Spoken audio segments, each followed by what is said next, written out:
Judiciary की practice कर रहे हो तो आपके लिए ये अपडेट बहुत इंपॉर्टेंट है।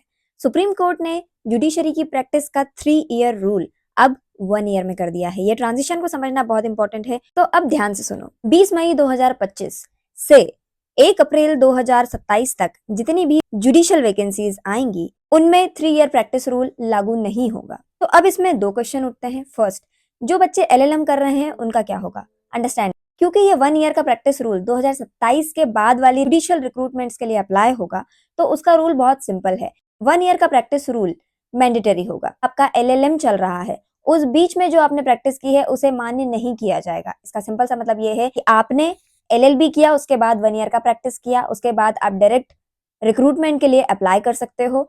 और अगर आपका एलएलबी के बाद एलएलएम चल रहा है तो उसके बाद भी आपको 1 ईयर का प्रैक्टिस रूल अप्लाई करना होगा और उसके बाद ही आप जुडिशियल डायरेक्ट एग्जाम के लिए एलिजिबल होंगे। 2027 के बाद 1 साल का प्रैक्टिस रूल और 1 साल की जुडिशियल ट्रेनिंग और 1 और साल की स्ट्रक्चर्ड हाईकोर्ट जजेस के अंडर ट्रेनिंग, ये मैंडेटरी होगा। सुप्रीम कोर्ट ने लर्निंग प्रोसेस पर ज्यादा ध्यान दिया है। आपका इस डिसीजन पर क्या कहना है मुझे कमेंट सेक्शन में जरूर बताइएगा। और ऐसे ही इंपॉर्टेंट इन्फॉर्मेशन के लिए हमारे इस चैनल लॉ विद नीलिमा को भी सब्सक्राइब और फॉलो कर लीजिए। और कोई भी क्वेरी हो कमेंट डाउन बिलो।